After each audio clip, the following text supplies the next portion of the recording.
হারামখোর বেঈমান বিশ্বাসঘাতক গদি মিডিয়া সারা পৃথিবীর সব থেকে বড় খুনি, তার নাম হচ্ছে হিটলার। হিটলার কোন মাদ্রাসার ছাত্র? সারা পৃথিবীর ইতিহাসে দ্বিতীয় বড় খুনি গুজরাট দাঙ্গাতে, তার নাম নরেন্দ্র মোদী। তিনি কোন মাদ্রাসার শিক্ষক? তিনি কোন মাদ্রাসায় পড়াশোনা করেছেন? নীরব মোদী 1000 কোটি টাকা, 11,000 কোটি টাকা পাঞ্জাব ন্যাশনাল ব্যাংকের থেকে চুরি করেছে। উনি কোন মাদ্রাসায় পড়াশোনা করতেন? নদিয়া জেলার কৃষ্ণনগরের একজন বৃদ্ধাশ্রমের 71 বছর বয়সে একজন নারীকে 13 জন যুবক ধর্ষণ করেছে। সেই ধর্ষকগুলো কোন মাদ্রাসার ছাত্র জানেন? কেদারনাথ মন্দিরে পুজো দিতে গিয়ে 13 বছরের নাবালিকা ধর্ষণে আক্রান্ত হয়েছে। সেই ধর্ষণকারীরা কোন মাদ্রাসার ছাত্র? ওই নুরানিটা বাদ দিয়ে লিখে দিয়েছে আল কায়দা। কি বলছি বুঝতে পারছেন? আচ্ছা বলো, মাদ্রাসা যেগুলো চলে, কখনো হাঁস মুরগি গরু ছাগল লোক সাদাকা করে না? এগুলো জবাই করতে ছুরি লাগে, তো চামড়া ছাড়াতে চাকু লাগে না? তা মাদ্রাসার বোর্ডিং খানাতে এগুলোতে রাখা থাকে কি থাকে না? থাকে। ও গিয়ে বড় করে ক্যামেরা দিয়ে দেখাচ্ছে, এই দেখো ছুরি আর তলোয়ার। কি বলছি বুঝতে পারছেন না? তার মানে এখানে মানুষ খুন করার ট্রেনিং দেওয়া হয়, দেখাচ্ছে এইভাবে। আমি আপনার কাছে প্রশ্ন করছি, গদি মিডিয়া সারা পৃথিবীর সব থেকে বড় খুনি, তার নাম হচ্ছে হিটলার। হিটলার কোন মাদ্রাসার ছাত্র? সারা পৃথিবীর ইতিহাসে দ্বিতীয় বড় খুনি গুজরাট দাঙ্গাতে, তার নাম নরেন্দ্র মোদী। তিনি কোন মাদ্রাসার শিক্ষক? তিনি কোন মাদ্রাসায় পড়াশোনা করেছেন?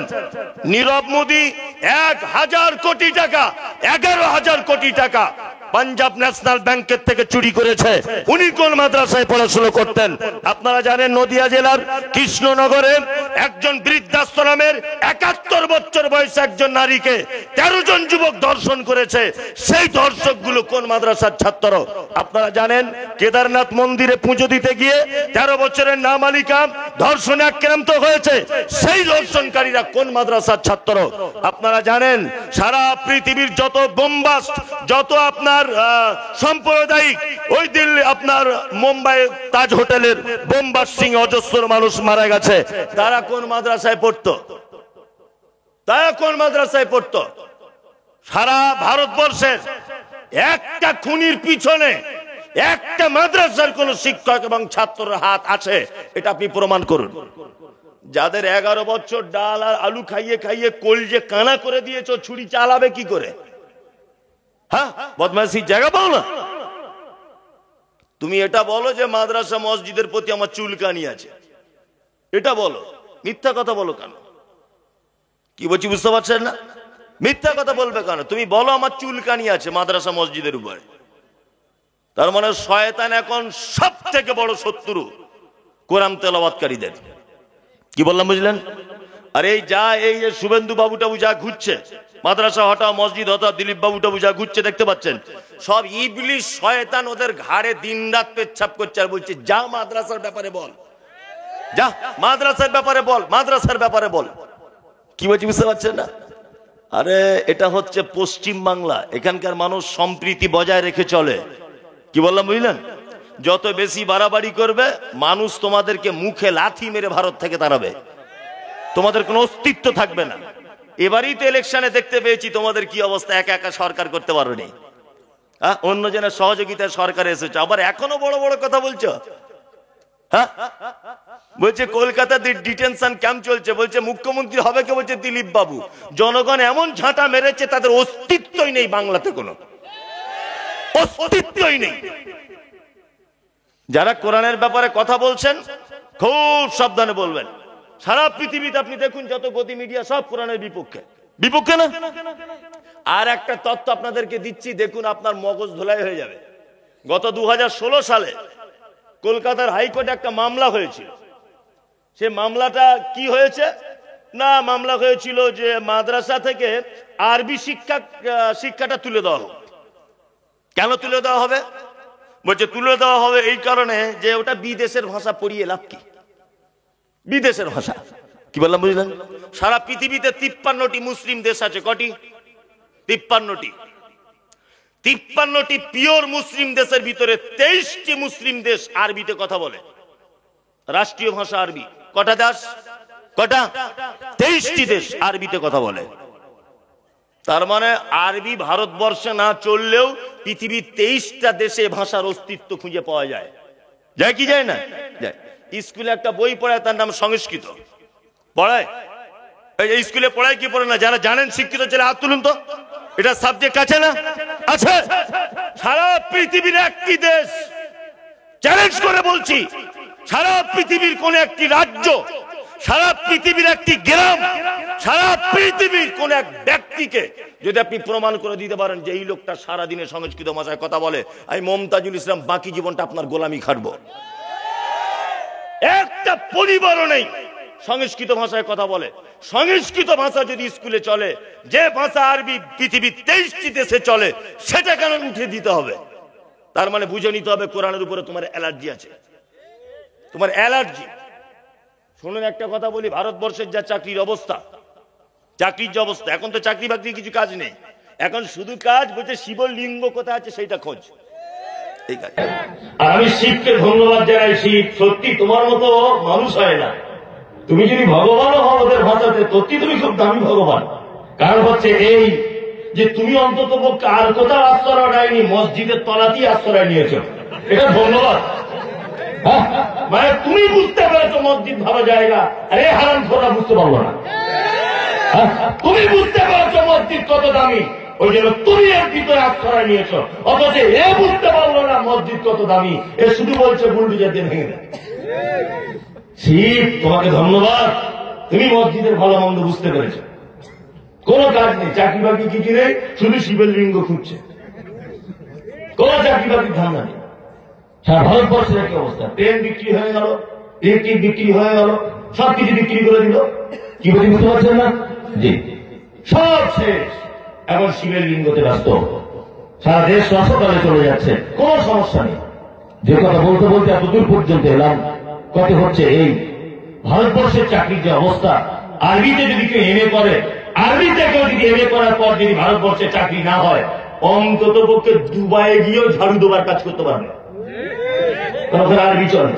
কুয়েতে গিয়েও কাজ করে খেতে পারবে। অনেক প্রবাসী ভাইরা আছে না, আছে না, সৌদি আরবে গিয়েও কাজ করতে পারবে, বাকি কি পারবে না? ও তো আরবি ভাষা জানে। কিন্তু তুমি বলছো আমি সংস্কৃতে এমএ করেছি, পৃথিবীর কোন দেশে তোমার চান্স নাই, কোন দেশে তোমার চান্স নাই।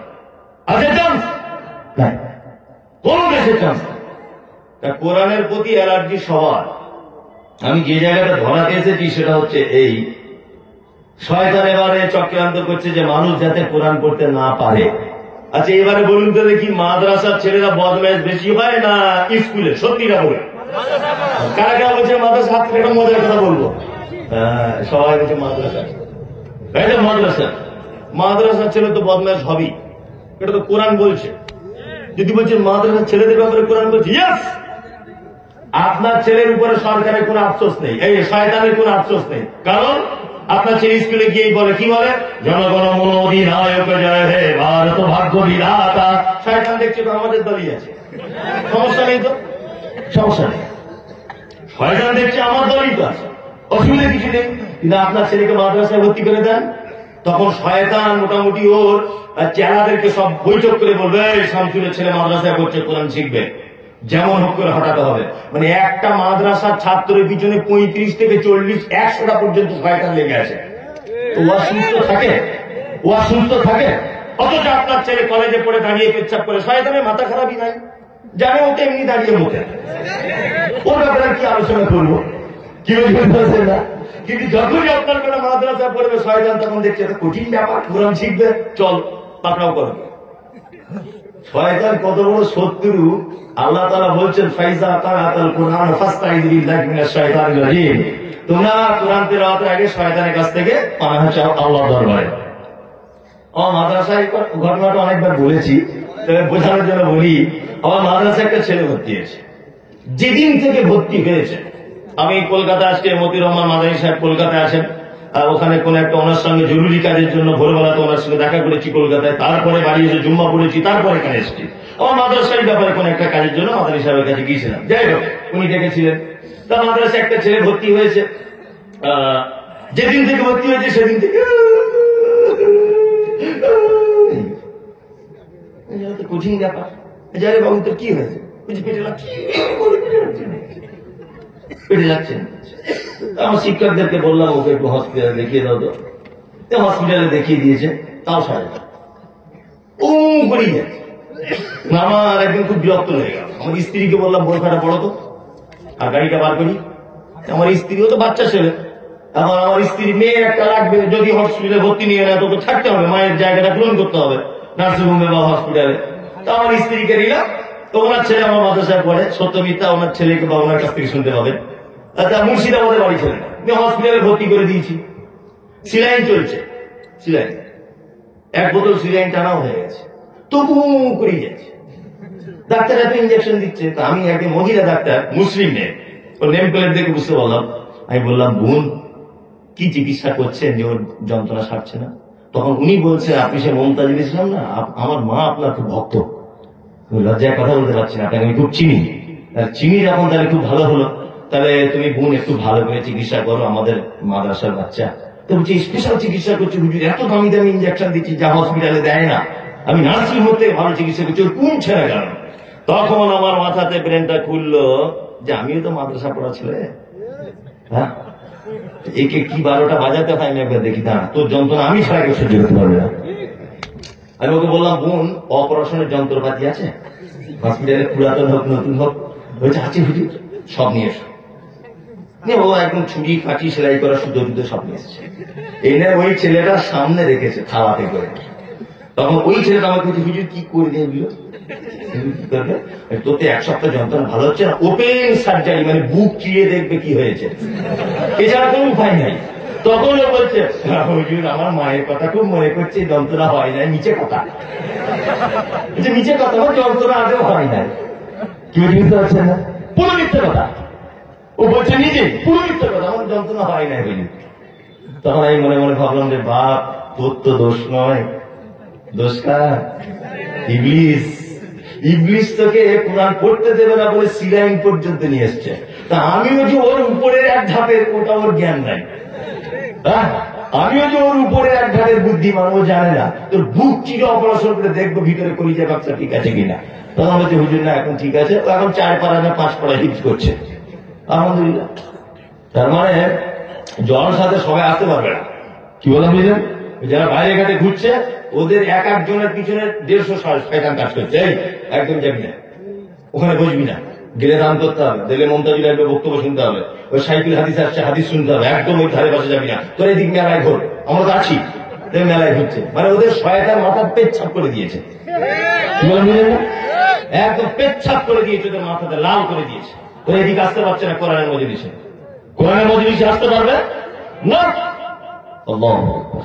আমি পবিত্র আল কোরআনের একটি ছোট্ট আয়াত আপনাদেরকে বলেছিলাম, যারা দাঁড়িয়ে আছেন বসে যান, বসুন বসুন, আরে কোরআনের মজলিসে বসুন। আপনার কপালটা খুব খারাপ যে আপনি বসতে পারছেন না, খুব খারাপ কপাল আপনার। আপনি কোরআনের মজলিসে বসতে পারছেন না মানে আপনার কপাল খুব খারাপ, খুব খারাপ। এই বসে যান, বসে যান, কপাল খুব খারাপ আপনার। আমি কি বিয়ে করতে এত ক্যামেরা করছে? আমি কি বিয়ে করতে? যা বসে, এই বাবু যাও বসো, যাও। আরে এখানে বসে, এখানে এখানে এসে বসে, এখানে বসে, দরকার হবে দাঁড়িয়ে থাকবো না, কোরআনের মজলিসে দাঁড়াতে নেই। আর আপনারা একটু তাড়াতাড়ি করে চলে যাবেন না, তাহলে আমার ছাড়তে সুবিধা হবে, তাড়াতাড়ি করে চলে যাবেন উঠে। এবারে ফিরে দিলেন। আমি বলেছি মানব সৃষ্টির রহস্য কি। প্রথমে আমরা জানবো যে আল্লাহ সুবহানাহু ওয়া তাআলা মানুষকে কি দিয়ে কেমন করে সৃষ্টি করেছেন। নাম্বার 1, আল্লাহ তাআলা বলেন ফাইন্না খালাকনাকুম মিন তুরাবিন সুম্মা মিন নুতফাতিন। আমি মানুষকে তৈরি করেছি মূল উপাদান মাটি। মূল উপাদান কি? মাটি। তাহলে মাটি থেকে মানুষকে কি করা হয়েছে? সৃষ্টি করা হয়েছে। এই কথার উপরে বিশ্বাস করেন কারা? কারা? সবাই বিশ্বাস করেন? সবাই। আচ্ছা এবার একটা কথা আপনাদেরকে বলি। আচ্ছা আমাদের দেহের ভিতরে একটা আত্মা আছে, আত্মা আছে না? আছে। আজকে একটা রোগের চিকিৎসা করে দিই। এই আত্মাটা কি? আল্লাহর হুকুম, আল্লাহর হুকুম, তাই না? এটা আল্লাহর হুকুম। অনেক সময় আমাদের মন টন খারাপ করে কি করে না? করে। ঋণ হয়ে গেছে, দোকানে টাকা পাবে, বড় ছেলেটা শরীর খারাপ, মমতাজুল ইসলাম বক্তা রিপোর্ট হয়ে গেছে, ও আসবে না, মনে হয় আসবে না, মনে হয় আসবে না, কমিটির লোকের মন খারাপ। মন খারাপ হয় না? তাহলে আত্মা, মন, এটা কিন্তু অ্যাকচুয়ালি আল্লাহর হুকুম, হুকুম না? তা এই জিনিসটা কখনো কখনো খারাপ হয়তো হয়, এই জিনিসটা চিকিৎসা কি? এটা ভালো করার চিকিৎসা কি? ধরে নেন আপনার এখানে ফোড়া হলো, ডাক্তারখানায় গেলেন, চিকিৎসা হলো, কিন্তু মন খারাপের তো চিকিৎসা নেই, আছে না? মন খারাপের চিকিৎসা যদি করতে চান কোরআন তেলাওয়াত করুন, কারণ এটা আল্লাহর আদেশ। মনটা হচ্ছে কি? আল্লাহর আদেশ। আর কার কথা, কার তেলাওয়াত করলে আদেশটা মানে মনটা ফ্রি হবে? আল্লাহর বাণী পড়লেন, তাই না? এইবারে বলছি, মানুষ কি দিয়ে তৈরি? মাটি দিয়ে। এখানে একটা কথা জেনে রাখবেন, ইউটিউবার তোমরা ভালো করে জেনে রেখে দাও, যে মানুষ অনেক সময় অসুস্থ হয়, হয় না? হয়। অসুস্থ হওয়ার আমি অনেক কারণের একটা কারণ খুঁজে পেয়েছি, সেটা হচ্ছে এই, আমাদেরকে মাটি থেকে তৈরি করা হয়েছে। যখন মাটি থেকে তৈরি হওয়ার জিনিস আমাদেরকে বেশি করে খেতে হবে। কি বললাম বুঝলেন? যেমন শাকসবজি ইত্যাদি, এগুলো বেশি বেশি করে খাবেন। মানুষ মাটি থেকে তৈরি জিনিস খাওয়া ছেড়ে দিয়ে অন্য জিনিসের প্রতি লালায়িত হয়েছে বলে এই মাটির দেহ আর সহ্য করতে পারছে না। কি বলছি, বুঝতে পারছেন? হ্যাঁ, ওই জন্য প্রতিদিন যদি মনে করেন আমি গোস্ত খাবো, প্রতিদিন আমি বিরিয়ানি খাবো, প্রতিদিন ঘি খাবো, পোলাও খাবো, প্রতিদিন আমি অন্যান্য জিনিস খাবো, আপনি সুস্থ থাকতে পারবেন না। ওই জন্য মাটিতে আল্লাহ সুবহানাহু ওয়া তাআলা যত যা কিছু তৈরি করেছেন, এই মাটির জিনিস বেশি বেশি করে খাবেন, দেখবেন আপনি শারীরিকভাবে সুস্থ থাকবেন, কারণ আল্লাহ আপনাকে মাটি থেকেই তৈরি করেছেন। মাথায় রাখবেন এটা। নাম্বার 2, আমার যারা স্কুল কলেজে পড়ি, আপনার বেটা স্কুল কলেজে পড়ে, আচ্ছা স্কুল কলেজে কি এটা পড়ানো হয় যে মানুষকে মাটি থেকে তৈরি করা হয়েছে? হয়? হয় না। কি পড়ানো হয়? বানর থেকে পড়ানো হয়, তাই না? বলে বলে এগুলো মানে পড়ি আর খুব হাসি। চার্লস ডারউইন কিছুদিন আগে, বহু বছর আগে, তিনি একটা মন্তব্য করেছিলেন যে মাটি থেকে মানুষকে তৈরি করা হয়নি, বানর থেকে মানুষকে তৈরি করা হয়েছে। চার্লস ডারউইনের থিওরি। ওই জন্য দেখবেন পুরাতন ডাক্তারখানে, আগেকার দিনে ডাক্তার যারা বা এখনকার দিনে যারা ডাক্তার, তাদের দেখবেন ওই আলমারির পিছনে ক্যালেন্ডার ঝরানো থাকে, হেডমাস্টারের ঝরানো থাকে। ক্যালেন্ডারে দেখবেন ঠিক এইভাবে আমার দিকে ফিরুন, একজনের এরকম করে আছে, আর একজন একটু এরকম বড়, তারপরে একজন এরকম, তারপরে একজন আছে এরকম পাছা ডাকলা, তারপরে একজন মানুষের মতো, তারপরে একজন ফুল মানুষ। দেখবেন ক্যালেন্ডার গুলো দেখতে পাওয়া যায় না? তার মানে ক্যালেন্ডারে বোঝানো হয় আগেকার দিনে একদম বানর ছিল, বানর থেকে আস্তে আস্তে গড়িয়াল হলো, গড়িয়াল থেকে আস্তে আস্তে ভল্লুকের মতো হলো, তারপরে বিবর্তনে বন মানুষ হলো, বন মানুষ বিবর্তনে মানুষ হলো। বোঝায় না? কি আশ্চর্য, বানর থেকে মানুষ হয়। আমার মেয়ে আছে ছোট, আমার মেয়ে বলছে আব্বা সব ঠিক আছে, আমার জন্য একটা হরিণের বাচ্চা এনে দাও তো, খেলবো। আমি বললাম আরে মা, হরিণের বাচ্চা কে কিনতে পাওয়া যায়? তুই টিয়া পাখি বল কিনতে পাওয়া যায়, আনবো। বলছে না, আমার হরিণেরই বাচ্চা চাই। কত যুক্তিপূর্ণ কথা দেব, হরিণের বাচ্চা আমার। হরিণের বাচ্চা কোথায় পাবো? না, আমাদের বাড়িতে একটা গাই গরু আছে, ডাক্তারকে ডেকে আনলাম। আচ্ছা বলুন তো, গাই গরু, দেশি গরুর পেট থেকে জার্সি বাছুর করা যায়? কথা বলুন, যায়। যদি আপনি বলেন একটা বাংলাদেশি জাতের গরু নেবো আমার দেশি গরুর পেট থেকে, এটা হবে? হবে, হবে, ইনজেকশনের মাধ্যমে হবে, হবে না? হবে। এবার আমি ডাক্তারকে ডেকে বলছি, ডাক্তার বাবু একটা হরিণের ইনজেকশন দাও না গরুর পেটে, যেটা হরিণের বাচ্চা পাওয়া যায়। বলছি এটা কিয়ামত পর্যন্ত সম্ভব না, তো হয় কি করে? তারপর আমি বুঝলাম গরুর পেটে যাবতীয় পার্টস গরুই তৈরি হবে, অন্য কোনো প্রাণী তৈরি করা যাবে না। আচ্ছা বানর একটা ভিন্ন প্রাণী কি প্রাণী নয়? প্রাণী, ভিন্ন প্রাণী না, প্রাণী। চার্লস ডারউইন 200 বছর আগে বলেছে বানর থেকে মানুষ হয়েছে, তারপর থেকে কই খবর পাওয়া গেল না যে একটা বানরের নতুন করে মানুষ হয়েছে। খবর পাওয়া উচিত, উচিত নয়? উচিত। সুন্দরবনে এত বানর ভর্তি, একটা বানর নতুন করে মানুষ হলো না। তার মানে বোঝা যাচ্ছে যে চার্লস ডারউইনের তথ্য মিথ্যা। কি বললাম বুঝলাম? মানুষকে তৈরি করা হয়েছে কি দিয়ে? মাটি দিয়ে। আর লোকসা মায়ের কি ওভাম, পুরুষের স্পর্মটোজম, এই দুটিকে একত্রিত করে আল্লাহ সুবহানাহু ওয়া তাআলা মানুষকে সৃষ্টি করেছেন। এবার আপনাদেরকে বলি, মানুষকে সৃষ্টি করা হলো কেন? এই তথ্যগুলো যদি একটা একটা করে আমি যুক্তি দিয়ে যদি বোঝাই, আপনি অবাক হবেন। আল্লাহ তাআলা বলছেন, ওমা খালাকুল জিন্না ওয়াল ইনসা ইল্লা লিয়াবুদুন, আমি মানুষকে আর জিনকে তৈরি করেছি কিসের জন্য? ইবাদতের জন্য, তাই না?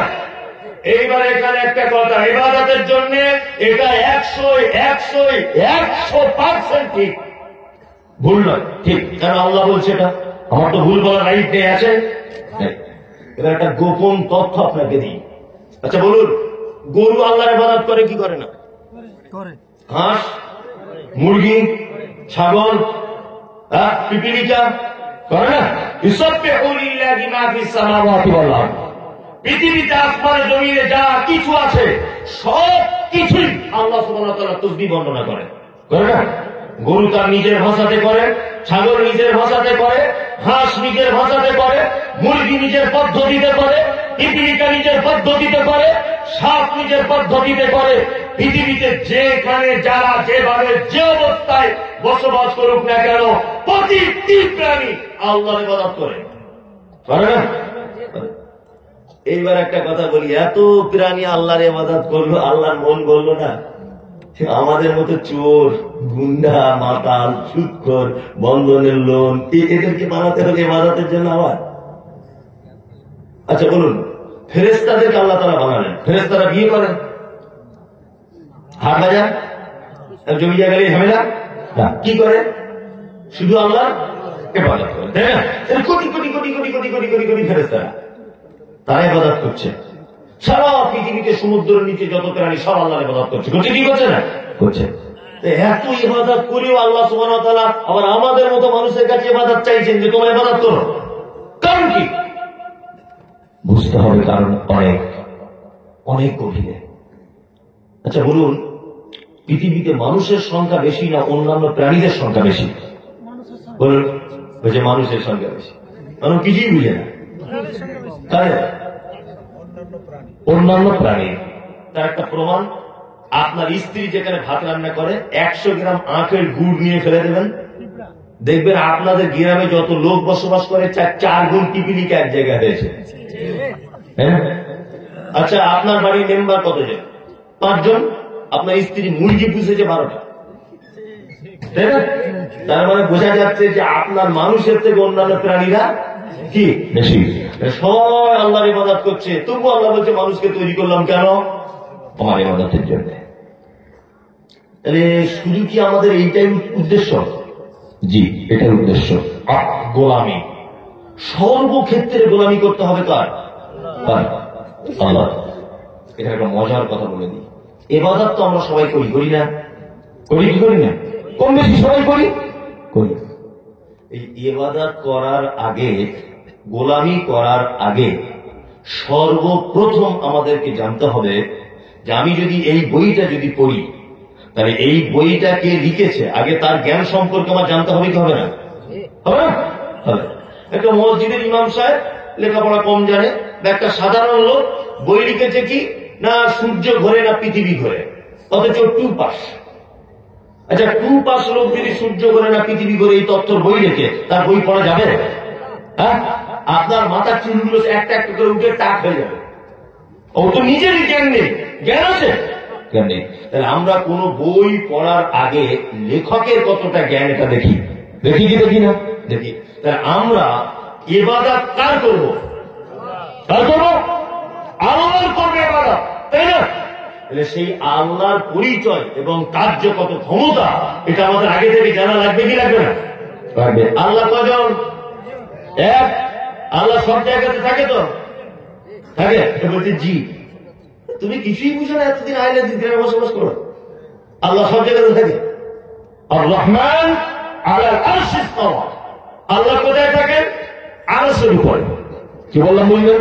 আল্লাহ সুবহানাহু ওয়া তাআলার জ্ঞান, আল্লাহ সুবহানাহু ওয়া তাআলার ইলম সারা পৃথিবীর সমস্ত কিছুর উপরে বিরাজ করছে, কিন্তু তিনি আছেন কোথায়? আরশের উপরে। কি বললাম বুঝলেন? এটা সামান্য জ্ঞান রাখতে হবে। যারা বলছে আল্লাহ হার জায়গা বিরাজমান, বলছে কি ছিল?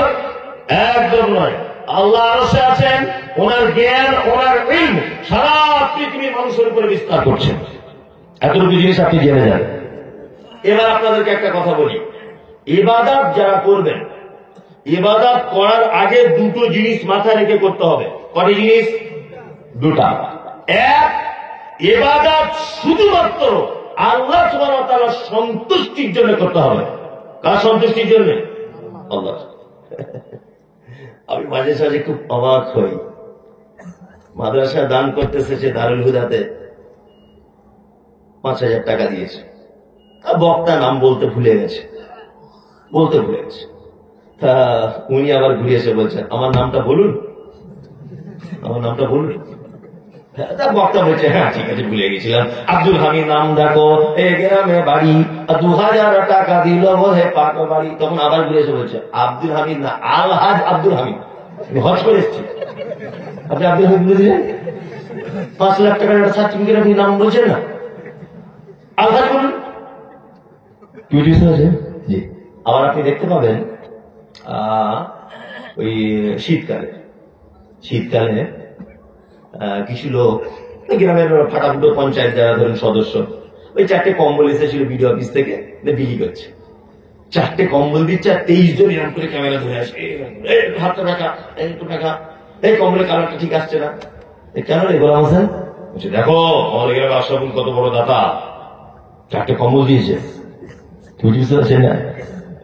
আমি জানি মুরগি অবলা প্রাণী, ও একটা ডিম দেওয়ার পরে কক কক কক করে ডাকে, তার মানে কি মালিককে বলে অত সহজ না, তোর মাল খেয়েছি দেখ, পাছা কত কষ্ট করে পাছা থেকে বার করে দিলাম একটা বড় ডিম, দেখ ডিমটা এমনি নয়, তোর খেয়েছি নেবো খারাপ করিনি, তোর ডিম দিয়ে দিস, দেশি মুরগির ডিম, ভিটামিন বেশি খেয়ে দিস, যা বেশি ফটাফট করিস না।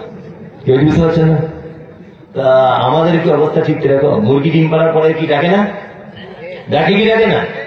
আপনার কি উদ্দেশ্য রাখো, আল্লাহ তুই আমাকে অক্সিজেন দিয়েছিস, আমাকে চোখে পাওয়ার দিয়েছিস, যা 4টে কম্বল দিয়ে দিলাম, যা 4টে কম্বল দিয়ে দিলাম, এরকম ব্যাপার নাকি?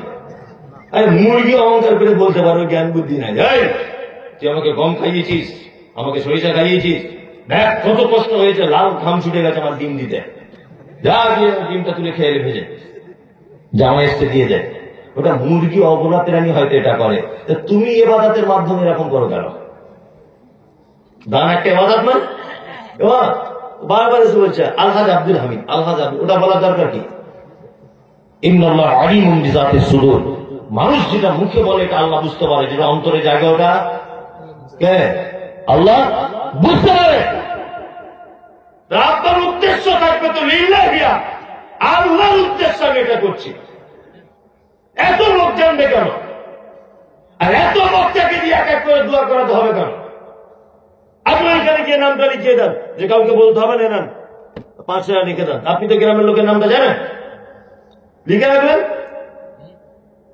কত যে ঝামেলা, কমিটিকে যে কত কৈফিয়ত দিতে হয়, আমার নাম বলিনি কেন, আগামী বছরে দেবো না, কি করে না? আপনাদের এলাকার ওরকম লোক নেই, আমাদের এদিকে আছে। আপনাদের দিকে আছে? আমি ওটা বলবো না, তাহলে মারবে, আমি ও কথা বলবো না, আপনারা নিজেরা বলবেন যে আছে। তুমি বুঝতে পারছেন? তাহলে ইবাদত শুধুমাত্র কার উদ্দেশ্যে? আল্লাহ। 2, ইবাদতের পদ্ধতি হতে হবে কার? মুহাম্মদ সাল্লাল্লাহু আলাইহি ওয়াসাল্লামের, তাই না? প্রতিটা ইবাদতের আমাদের ক্যাটালগ কে? মুহাম্মদ সাল্লাল্লাহু আলাইহি ওয়াসাল্লাম। আল্লাহ তাআলা বলেছেন আমা আতাকুমুর রাসূল ফাকুযুহু ওয়া মা নাহাকুম আনহু ফান্তাহু, আমার নবী যেটা দেয় ওটা গ্রহণ করো, নবী যেটা নিষেধ করে তার থেকে কি করো?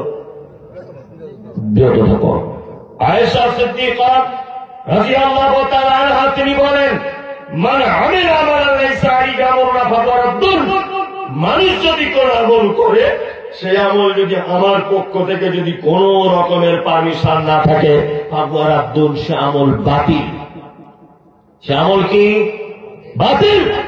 তার মানে আমাদের আমল করার আগে দেখতে হবে এই আমলটা মুহাম্মদ সাল্লাল্লাহু আলাইহি ওয়াসাল্লাম করেছিলেন কি না। তবে এখন আবার দেখার সুযোগ নাই, দেখার সুযোগ আছে? একটা হুজুর তাবিজ দিচ্ছে, একটা জেনারেল শিক্ষিত ছেলে, আমি বলেছি মমতাজুল ইসলাম তাবিজ দেওয়া শিরক, হারাম, নিষিদ্ধ, চলবে না। ও এটা শুনে হুজুরকে জিজ্ঞেস করছে, হুজুর আপনি যে তাবিজ দিচ্ছেন আর মতি মাদানি, মমতাজুল ইসলাম, মদউদ্দিন আরবি, এরা যে বলছে তাবিজ দেওয়া যাবে না, তখন হুজুর ওকে চমকে দিয়ে বলছে, আমি কি মাদ্রাসায় পড়া ছাত্র? হুজুর না, মাদ্রাসায় পড়ি না, যা বলবো তাই শুনবে, আরেকদের উপরে কথা বলবে না। তার মানে ওর ভালো মন্দ যাচাই করার ক্ষমতাটাও কি করলো? বাতিল করে দিল। কি বলছি বুঝতে পারছি? এগুলো করে কি করে না?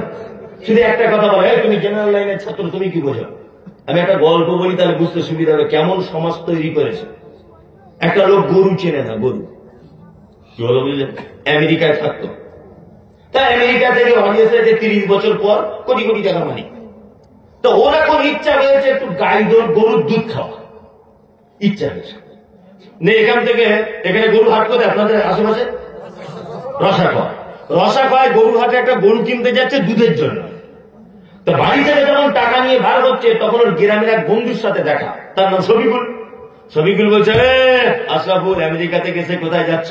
বলছে, ভাই একটু গরুর দুধ পান করার খুব ইচ্ছা, খাঁটি গরু, বলছে একটা দুধের গাই কিনতে যাচ্ছে। তখন শফিকুল বলছে, তুমি কি গরু চেনো? গরু চেনো তো? বলছে, তা তো ভাই ভালো চিনি না। বলছে, কেনার আগে লেজ তুলে দেখো কি গরু। এবারে ও হাটে গেছে, গরুর হাটে। সমাজ কিভাবে চালাচ্ছে? গরু হাটে যাওয়ার পরে দেখছে একটা বলদ গরু, নাদুস নুদুস চেহারা। বলদ গরু বুঝেন, এড়ে গরু, আড়িয়া গরু, খুব নাদুস নুদুস চেহারা। ও গিয়ে আমেরিকার লোকটা বলছে, আরে ভাই গরুর দুধ হয় কত? তখন ব্যবসাদার বলছে, চামারের বেটা, চামার আজকে হাটে এসেছে, ওরা গরু চেনে না, এড়ে গরু আবার জিজ্ঞেস করে দুধ কতটা হয়? হ্যাঁ, এটা কি কোনো কথা? তখন ও দেখছে তো মূর্খ কাস্টমার। তখন গরুর মালিক বলছে, আগে 24 কেজি হতো, বাছুরটা বড় হয়ে গেছে, তো 12 কেজি হয়, বুঝলেন? এই তখন বলছে 12 কেজি, কিনেই 12 কেজি দুধ, এই গরু নিতেই হবে। নিয়ে মোটামুটি বলছে, ভাই দাম কত? বলছে 42,000। বলছে না, 40,000 নাও। বলছে হ্যাঁ দিয়ে দাও। দাম 26,000, এনে গরুর দাম কম। এখন ও 40,000 টাকা গুনে দিয়েছে। ঘুমিয়ে দেওয়ার পর এই আমেরিকার লোকটা গরু 40,000 দিয়ে দেওয়ার পরে মনে মনে হচ্ছে শফিকুল গুলো যে লেজ তুলে দেখতে। তখন গরুর মালিককে বলছে, ভাই একটু লেজ তুলে দেখা যাবে? বলছে, আস্তাগফিরুল্লাহ, খারাপ জিনিস লেজ তুলে দেখে, খারাপ জায়গায় সব। ওই যে গরু, ওই জায়গাটা কি ভালো জায়গা? লোক দেখলে কি বলবে? তুমি লেজ তুলে দেখতে শিক্ষিত লোক। ও তখন বলছে, হ্যাঁ তা তো ঠিক, এত খারাপ নোংরা জায়গায় লেজ তুলে আমি যদি দেখি লোক খারাপ বলবে। তো মনে হচ্ছে এক কাজ করি, বাড়ি চলে যাই। গাড়ি করে রসাখাওয়া থেকে বাড়ি চলে এলো ভুলকিতে। আর ভুলকিতে বাড়ি রেখেছে, বিরাট গেট লাগানো বাড়ি। গোয়ালা যে দুধ দয়, ওকে কি বলে আপনাদের ভাষায়? গোয়াল। গোয়াল দুধ এসেছে। গরুর মালিক বলছে, আরে ফটিক গোয়াল, গরু যা কিনেছি না, ভুলকির 1 নম্বরের গরু। ও তখন গোয়ালের দরজা খুলে দেখে বলছে, আরে ভাই এ তো বলদ গরু, গাই গরু না। তখন আমেরিকার লোককে বলছে, তার মানে? শিক্ষিত লোক, তার মানে কি?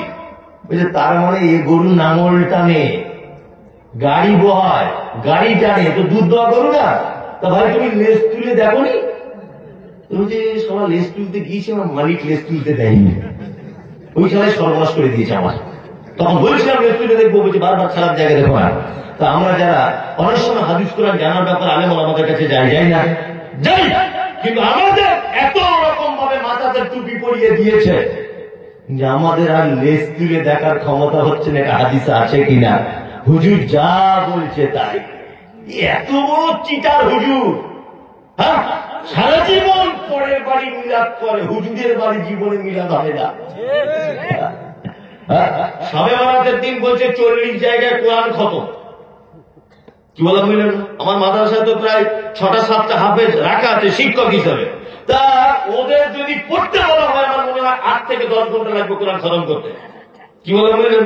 আর ও একটা বাড়িতে যাচ্ছে, হ্যাঁ বাড়ি আছো, হ্যাঁ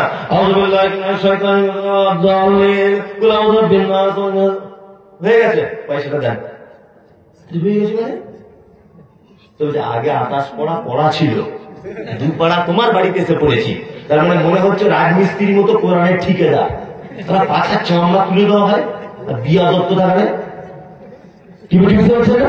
সব চিটা, সব চিটা। আমল করার আগে আমাদের লেজ তুলে দেখতে হবে আমল মুহাম্মদ সাল্লাল্লাহু আলাইহি ওয়াসাল্লাম করেছিলেন কিনা। দেখতে হবে কি হবে না? হবে। এটা কি মাস চলছে আরবি? শাবান মাস। শাবান মাস গুরুত্বপূর্ণ মাস। আল্লাহ রাসূল সাল্লাল্লাহু আলাইহি ওয়াসাল্লাম সোমবার এবং বৃহস্পতিবার সিয়াম পালন করতেন, কারণ সাপ্তাহিক সোমবার এবং বৃহস্পতিবার একটা মানুষের সাপ্তাহিক যা কিছু করে তার রিপোর্ট পেশ করা হয় আল্লাহর দরবারে। আল্লাহ নবী সাল্লাল্লাহু আলাইহি ওয়াসাল্লাম তিনি বলেন, আমার রিপোর্টটা যখন পেশ করা হবে আমাকে যখন আল্লাহ সিয়ামরত অবস্থায় দেখে। বাৎসরিক রিপোর্ট পেশ করা হয় শাবান মাসে। আল্লাহ নবী সাল্লাল্লাহু আলাইহি ওয়াসাল্লাম এই মাসে রমজানের পরে সবথেকে বেশি সিয়াম পালন করতেন, আর একটানা 15 দিন পর্যন্ত সিয়াম পালন করেছেন। মর্মে সেই হাদিস দ্বারা প্রমাণ পাওয়া কি যায়। আমরা রোজা রাখতে কেউ জানি না, রোজা রাখতে পারি না শাবানে, কিন্তু শাবানে একটা দিনের অপেক্ষায় বসে আছি, তার নাম শবে বারাত। বুঝতে পেরে গেছি, আমার বলা লাগবে এইটা বললেই সব লোক তাড়াবে। আমি ঠিক বলবো ভাই, ভাই ভয় করে আমি ঠিক বলছি। আমরা নফল সিয়াম শাবানে পালন করি না, একটা দিনের অপেক্ষা আছি, তার নাম কি শবে বারাত। শবে বারাত এটা কি জায়েজ আছে নাকি? সব কথা যে আপনাদের ব্যাপারে বলবো তা নয়। সোশ্যাল মিডিয়াতে এখন লাখ লাখ লোক দেখছে, কিছু বেদাতিরাও আছে, তাদের উদ্দেশ্য আমায় কিছু কথা বলতে হবে। বুঝতে পারছেন না? শবে বারাত এটা জায়েজ হবে কি করে? এই শব্দটাই তো একেবারেই বাজে। আমি মুম্বাইয়ে রমজান মাসে মাদ্রাসার কালেকশনে গেছি, তা মসজিদে শুয়ে আছি, বান্দ্রাতে একটা মসজিদের রাস্তার ধারে তবলিগ জামাতের মসজিদ। আমি মশারির ভিতরে আছি, আর মশারির বাইরে আর একটা চাচা শুয়ে আছে, সেও বাঙালি, সেও মাদ্রাসার কালেকশন করতে গেছে। না, আমি মশারির ভিতরে শুয়েছি, ওখানে আমার মেলা বন্ধু বান্ধব ছিল, তারা মশারি দিয়েছে, ওকে মশারি দেয়নি, তো মশাই কামড় খেয়েছে। তা সারির সময়তে একজন উর্দু ভাষী হিন্দি ভাষী বোম্বাইয়ের লোক ওকে জিজ্ঞাসা করছে, চাচা ঘুম কেমন হলো? হিন্দিতে বলছে, আর ও তো বাংলা পারে, উর্দু হিন্দি তো বুঝে না, বেশি লেখাপড়া যাবে না, আমাদের সাথে আদায় টাদাই করে। ও তখন বলছে, ঘুম জ্যাদা হতা হয় লেকিন মশা খুব কামড়াতা है। हाँ, घूम ज्यादा होता है, मशा बहुत कामड़ाता है। अच्छा बोलুন এটা কোন ভাষা? কোন ভাষা এটা? নিচে আমি অবাক হই, হুজুরজি বারবার বলছে শবে বারাতের মাথা দেখি মগজ নাই, তার সব গোবর ভরা, সব ফার্সি শব্দ, মানে রাত। বারাত আরবি শব্দ, কি বললাম বুঝলেন? বারাত কি আরবি শব্দ, আর সব ফার্সি শব্দ, তাই তো? সব মানে রাত, বারাত মানে মুক্তি, মানে মুক্তির রাত, তাই তো? দুই দেশের দুই রকমের ভাষা দিয়ে একটা শব্দ হয়। এই কোরআনের ভাষা কি? কথা বলুন। আরবি, ওতে একটা ফার্সি শব্দ আছে, তেলেগু আছে, মারাঠি আছে, গুজরাটি আছে, নাই। হাদিসের ভাষা কিসে? আরবি। ওতে একটা গুজরাটি ভাষা পাবেন না, ফার্সি ভাষা পাবেন না। হয়তো হাসিয়াতে কিছু কিছু ফার্সি ভাষা আগেকার দিনে যেগুলো প্রকাশনে পাওয়া গেছে ওইগুলো তো দেখতে পাওয়া যায়, কিন্তু মূল মানে আরবি যে হাদিসটা মাতান, ওতে একটা অন্য কোনো ভাষা নেই, আছে। তাহলে হাদিস আরবি, কোরআন আরবি, শবে বারাত এই শব্দ, এই ভেজাল শব্দ হাদিস কোরআনে থাকে? হ্যাঁ, তার মানে শব্দটারই কোনো অস্তিত্ব নেই, তো সুন্দর দূরের কথা, শব্দটারই কোনো অস্তিত্ব নেই। এবার আপনাদেরকে একটা মজার কথা বলি। শবে বারাতে আপনাদের আশেপাশে গ্রামে দেখবেন কিছু মেয়েরা হালুয়া টালুয়া করে, দেখেছেন তো আপনারা? আপনারা করেন না তো? করে না, তবে এরা খায়, খাওয়া যায়, খায়, হ্যাঁ খাওয়া যায়, করা যায় না। হ্যাঁ, হালুয়া খাওয়া যায়, আবার খাওয়া যায়, কিন্তু শবে বারাতে না। এবার একটা চমৎকার কথা বলি। খালা হালুয়া করছে, তা জিজ্ঞেস করছি, খালা কি ব্যাপার? তো বলছে, নবীজির দাঁত ভেঙে দিয়েছিল, নবীজি শক্ত জিনিস খেতে পারেনি, নরম নরম জিনিস খেত নবীজি, এই জন্য আমরা একটা হালুয়া করে কি সুন্নত পালন করছি। বুঝতে পারছেন? আচ্ছা, ভালো কথা। এখানে একটা চমৎকার কথা বলে দিই। শবে বারাত আর কদিন পর, ইউটিউবার এগুলো ভালো করে করে নাও, আর কদিন পর, সেটা হচ্ছে এই শবে বারাত শাবানের 14 তারিখ দিবাগত রাত্রি, অর্থাৎ 15 তারিখে, তাই তো? শাবান। খালা হালুয়া করেছে কত তারিখে? 15 তারিখ শাবানে। শাবান মাস পূর্ণ হতে কতদিন বাকি? 15 দিন। 15 তারিখে শবে বরাত করেছে, আর 15 দিন বাকি। শাবানের পরের মাসটার নাম কি? রমজান। রমজান মাস কতদিন? 29 বা 30, ধরে নেন 30। তাহলে ওদিকে 30 আর এদিকে 15, কতদিন হলো? 45 দিন, তাই তো? এইবার আপনাদেরকে বলি, রমজানের পরের মাসটার নাম কি? শাওয়াল। কোন মাস? শাওয়াল, যে মাস আমরা ঈদ করি। শাওয়ালের 1 দিন, 2 তারিখ, 3 তারিখ, 4 তারিখ, 5 তারিখ, 6 তারিখ, 7 তারিখ উহুদের ময়দানে মুহাম্মদ সাল্লাল্লাহু আলাইহি ওয়াসাল্লামকে তীরের আঘাতে দাঁত ভাঙা হয়েছিল শাওয়াল মাসের 7 তারিখে। এই খাওয়া যে হালুয়া করেছে, এত বড় শয়তান, আল্লাহ নবীর দাঁত ভাঙার 1 মাস 22 দিন আগে হালুয়া করেছে। এত বড় শয়তান! এটা সুন্নাত দূরের কথা, শয়তানি ছাড়া আর কিছু নয়। যারা শবে বরাত হালুয়া করছেন শয়তানি। আবার দেখবেন মোমবাতি জ্বালাচ্ছে বাড়িতে। কি ব্যাপার? বলছে তোমার খালু আজকে রাতে বাড়ি আসবে কবর থেকে উঠে। দেখতে যেতে দরজা টরজা 3, অসুবিধা হয়, মোমবাতি জ্বালিয়েছি দরজায়। ছাদের উপরে কি ব্যাপার? বলছে সিঁড়ি দিয়েও তো আসতে পারে, সিঁড়ি দিয়েও তো আসতে পারে তোমার খালু। খালু ওদিকে নামাজ না পড়ে গেলে কবরে পাছার চামড়া গরম করে দিচ্ছে, আর খালু এদিকে আসবে। হ্যাঁ, গল্প করে কি করে না? আল্লাহ আল্লাহ আল্লাহ, তুমি আমাদের সঠিকভাবে আমল করার তৌফিক দান করো। আমিন আমিন আমিন। এইবার আপনাদেরকে আমল ইবাদত করার জন্য পৃথিবীতে পাঠিয়েছে, তাই তো? তার মানে ভালো ভালো ইবাদত, ভালো ভালো আমল করা লাগবে, লাগবে না? আমি 4টে আপনাদের ভালো ইবাদত বা ভালো আমল বলে দেবো, মানবো ইনশাআল্লাহ? ইনশাআল্লাহ ইনশাআল্লাহ। আল্লাহ তাআলা বলছেন, আল্লাযীনা ইউনফিকুনা ফিস সাররাই والضراء والكاظمين الغيظ والعافين عن الناس والله يحب المحسنين। আল্লাহ তাআলা বলছেন, কি হলো, ভ্যানে খাবার আসছে নাকি? মাঠে খাওয়া শেষ হয়ে গেছিল।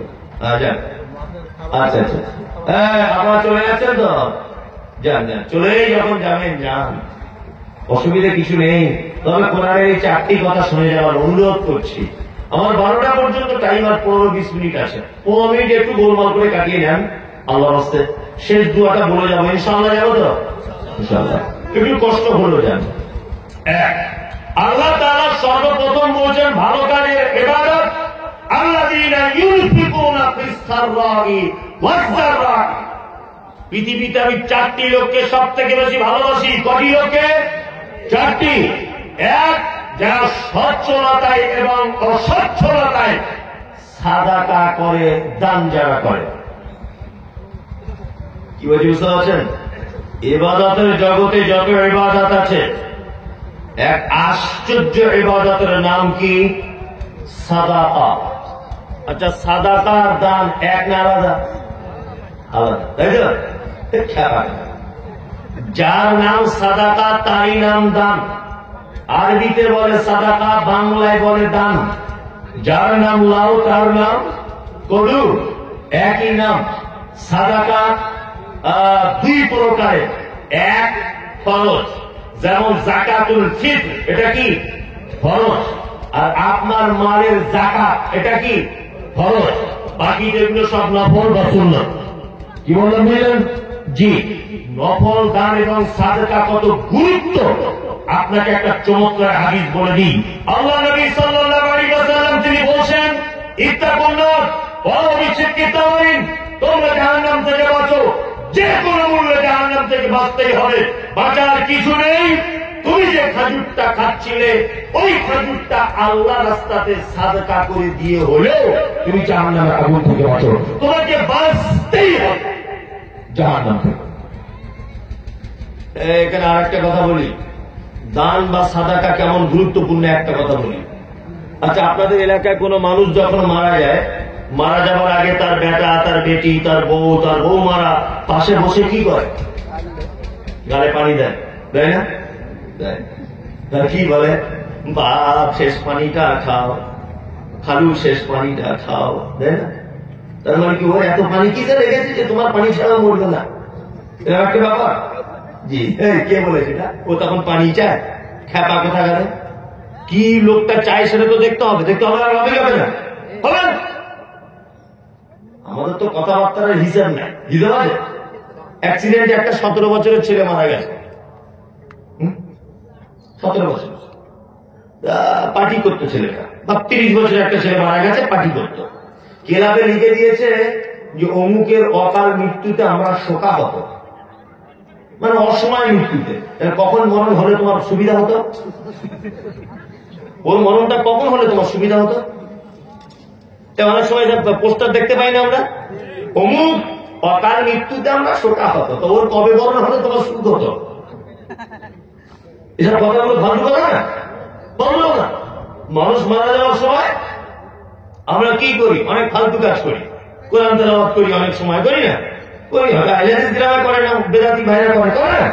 করে। তারপরে অনেক কিছু এলাকা ভিত্তিক ব্যাপার আছে। তা আমাদের সব জায়গায় একটা নিয়ম, ঠান্ডা পানি, হালকা হালকা ঠান্ডা ঠান্ডা কুল কুল ওর গালে দেয়। আল্লাহ নবী বললেন, একজন ভালো মানুষের আত্মাকে এমন করে বার করা হয়, এক গ্লাস পানি থেকে এক ফোঁটা পানি যদি মাটিতে ফেলে দেওয়া হয়, তাহলে যেমন শব্দ হয় না, আওয়াজ খুঁজে পাওয়া যায় না। দয়াল নবী বলেছেন, একজন ভালো লোক, ইমানদার লোক, মালাকুল মউত তার আত্মাটাকে যখন বার করে, ঘুমন্ত শিশু যেমন মায়ের কোলে ঘুমিয়ে যায়, তেমন করে লোকটা মারা যায়। এমন করে মারা যায়, তার বেটা বুঝতে পারে না, তার বেটি বুঝতে পারে না, তার স্ত্রী বুঝতে পারে না, কেউ বুঝতে পারে না। আর একটা গোপন কথা বলে দিই বন্ধুরে আমার, হাদিসের ভিতরে এসেছে, একটা মানুষের আত্মাকে যখন বার করা হয়, তখন মালাকুল মউত মারা যাবার, ওই লোকটা মারা যাবার 2-4 মিনিট আগে নিজের চোখে মালাকুল মউতকে ওই লোকটা দেখতে পায়। এত ভয়ঙ্কর দৃষ্টিতে দেখে, মরণ যদি হয় তার ভয় লাগে না।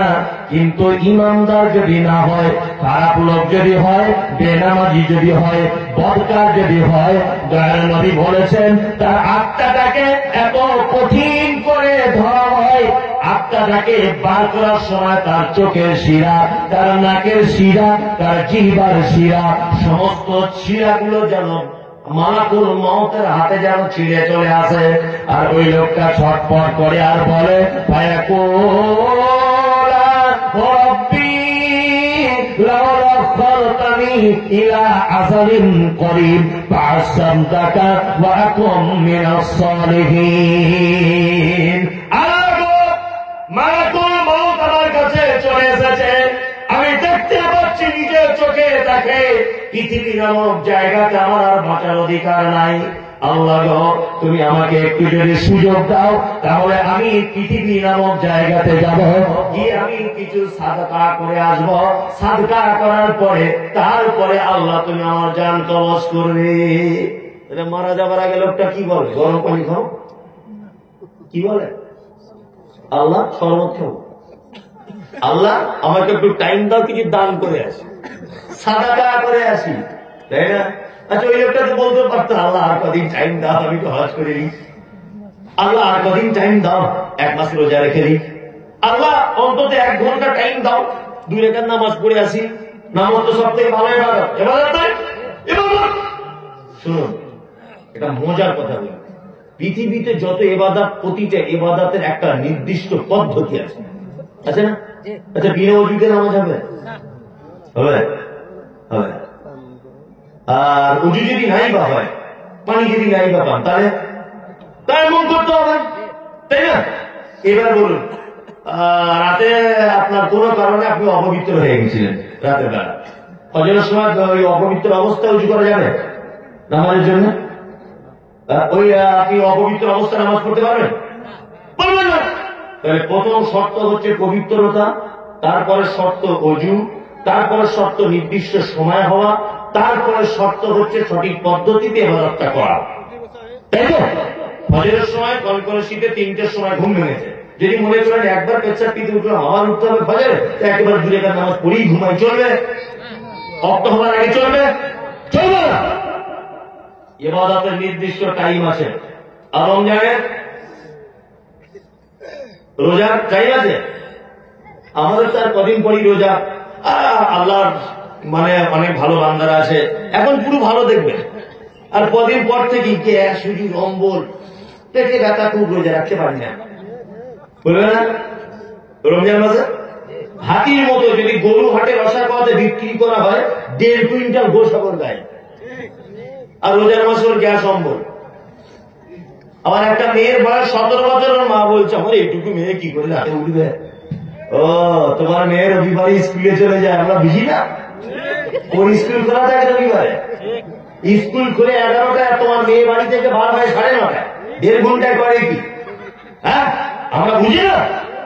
তোমার মেয়ে এত ছোট। হ্যাঁ, রাতের বেলা তোমার মেয়ে বড় ফোন নিয়ে শুধু আওয়াজ হচ্ছে, হ্যাঁ, টিকটক টিকটক করে মেসেজ ঢুকিয়ে যাচ্ছে, তুমি এখনো বলছো আমার মেয়ে ছোট? হ্যাঁ, তোমার ছেলে আজকে বিয়ে করার লেগে যার সাথে কত মেয়েকে পছন্দ করেছে, আর ওর মা বলছে আমার বাচ্চা ছেলে কি করে পরীক্ষা দেবে, কি করে শরীর খারাপ হয়ে যাবে, কি করে রোজা রাখবে।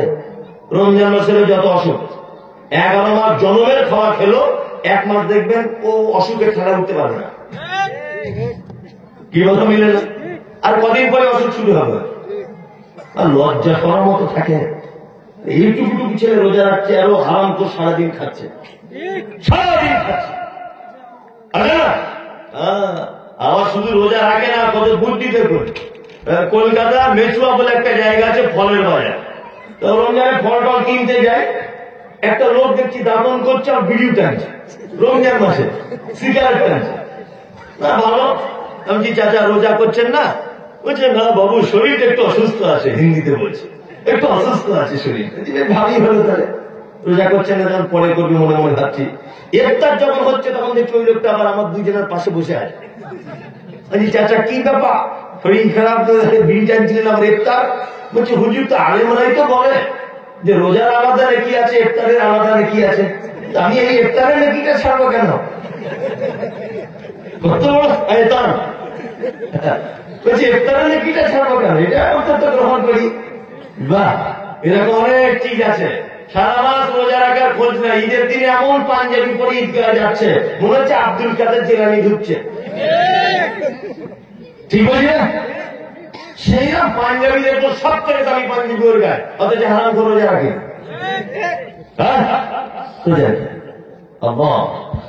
আল্লাহ তুমি এদেরকে হেফাজত করো। আমি একটা কথা বলে দিই, সাদাকা দান একটি মারাত্মক বড় ইবাদত। আল্লাহ, এটা যে কত বড় ইবাদত আপনাকে বলে বোঝানো যাবে। আপনার কাছে বিনীত অনুরোধ, দান যত জায়গায় করার মতো জায়গা আছে, আমরা সর্বক্ষণ দান করব সাদকায়ে জারিয়া। কোথায় করব? সাদকায়ে জারিয়া। মসজিদে দান করেন, বলেন তো, এটা সাদকায়ে জারিয়া কি জারিয়া নয়? জারিয়া। কিন্তু ওই জারিয়া বেশি দিন টিকে থাকে না। মসজিদে 5 কুইন্টাল রড দিলেন, ভালো করে বুঝবেন, এ কথা কেউ আপনাকে বলবে না। 100 বছর পরে হলে ওই মসজিদটা ভাঙবে কি ভাঙবে না? ভাঙবে, ভাঙবে। আবার নতুন করবে, তাহলে আপনার ওই রডটা 100 বছর পরে থাকবে, থাকবে না? আপনি এই মাদ্রাসায় 3টে ছেলে কোরআনের হাফেজ হচ্ছে, ভালো করে বুঝলেন। আপনি 2 বস্তা চাউল দিয়েছিলেন কিনে, তারা ওই চাউলটা কিনে খেয়ে হাফেজ হয়েছে। ও এখান থেকে পড়ে গিয়ে আবার 5 জনকে হাফেজ করবে, করবে কি করবে না? তারা 5 জনকে করবে। তাহলে এই সাদকায়ে জারিয়াটা কিয়ামতের দিন পর্যন্ত থাকবে কি থাকবে না? থাকবে। ওই জন্য আমি মনে করি সব থেকে বড় সাদকায়ে জারিয়া করার বড় জায়গা, তার নাম প্রতি মাদ্রাসা। কি বললাম বুঝলেন? মসজিদ একদিন ভেঙে আপনার রড বিক্রি হয়ে যাবে লোহার দামে, কিন্তু মাদ্রাসা ভেঙে গেল, ছাত্রগুলো তো মরে যাবে, কিন্তু ও তো আরো 5 জনকে পড়িয়ে যাবে, যাবে না? এই সিলসিলা জারি থাকবে। ওই জন্য আপনার কাছে বিনীত অনুরোধ, আর 12টা বাজতে 6 মিনিট বাকি, আপনারা আপনাদের প্রতিষ্ঠানের জন্য আল্লাহ বাস্তে কিছু সাদকায়ে জারিয়া করুন। আপনারা 5 জন মানুষ বলুন যে আমার পক্ষ থেকে আমি 5000 টাকা সাদকায়ে জারিয়া করব। একটা লোক বলুন তো দেখি, আমি একটু খুশি হই। একটা লোক বলুন, 5 জন নয়। বলুন, একজন বলুন। বেনামিতে তো 10,000 আছে, 7,000। মাশাআল্লাহ। আপনার মধ্যে কেউ নেই 5,000 টাকা দিব, 2 বারে দিব টাকাটা, 3 বারে দিব? একটা লোক যদি কেউ বলতেন খুব খুশি হয়ে যেতাম যে না আমার নসিবে একটা লোক ছিল। একটা লোক বলুন, একটু বলুন। বড় সাদকায়ে জারিয়া আপনি বলুন না। আরে 5 বারে দিবেন আপনি 5,000 টাকা, অসুবিধা কোথায়? আছেন কেউ? আসলে আমার আগের বক্তা নাঙল চালিয়ে দিয়ে গেছে, তার আগে নাঙল দিয়েছে। এক জমিদার কতবার দিবে? এক পুকুরে বারবার জাল টানলে মাছ হয়? তারপরে ভাবছিলাম জাল যদি ছেঁড়া থাকে বড় মাছ পালাতেও পারে, কিন্তু দেখতে পাচ্ছি ওদের একেবারে সে গুজুড়ি জাল, বুঝলেন তো? মশা পর্যন্ত পালিনি, মিস করেনি, সব জায়গায়। ওই জন্য 5,000 এত রাত পাওয়া যায়। তবু এলাকাতে আমার আশা ছিল একটা লোক যদি দিত মনটা ভরে যেত আমার, যে না কলকাতা থেকে 10 ঘন্টা গাড়ি করে এলাম, একটা লাভ হলো 5,000 টাকা আমি বলে বার করতে পেরেছি। একটা লোক কেউ নেই, একটু আনন্দ করে মনটা খুশি করে যে যান আপনি যখন বলছেন আমি আমার পক্ষ থেকে দিয়ে দিলাম, কেউ নেই।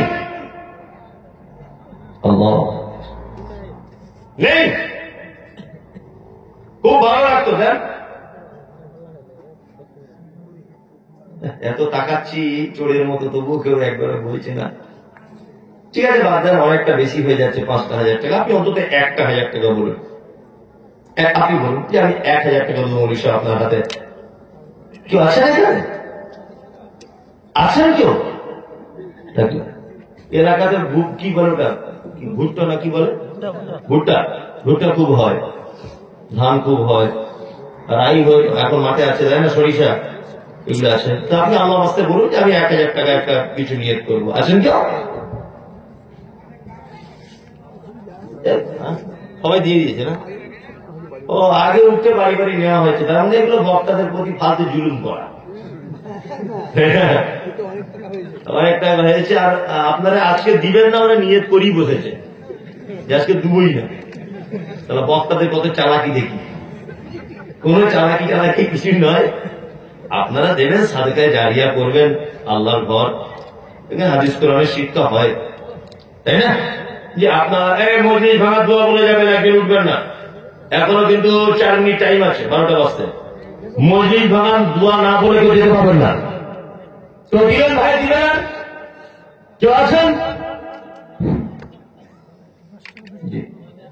আমার মসজিদটা এতই খারাপ, 100 টাকা কেউ বললো না যে জ্ঞানীটা। এটা বড় খুব দুঃখের ব্যাপার না। একজনের দয়া হয়েছে, বাবা এসছে, 200 টাকা দিয়েছে, এতে আমি খুশি। হ্যাঁ, আরে 100 টাকা তো দিলে অনেক কাজ হয়। আপনার পবিত্র হাতটা একটু আমার হাতে লাগুক। আসুন আসুন, 100টা টাকা দেন, 10টা টাকা দেন, খুব খুশি হব। 10টা টাকা দেন, আপনি দেন, 10টা টাকা দেন। মসজিদ ভাঙার দোয়া বলবেন, সুবহানাল্লাহুম্মা ওয়া বিহামদিকা। ক্যামেরাম্যানদের ক্যামেরাগুলো অসুবিধা করিও না, তোমরা ভিড় করিও না এখানে। এই তাড়াতাড়ি সব ভেঙে ফেলবে না তো। সবাই 10-20 টাকা করে আনুন, আল্লাহর রাস্তায় দেন। 100 টাকা করে দিলে অনেক। ওয়ালাইকুম আসসালাম ওয়া রাহমাতুল্লাহ। তুমি আসমানে থাকো প্রভু, আমি জমিনে। তুমি আসমানে থাকো প্রভু, আমি জমিনে।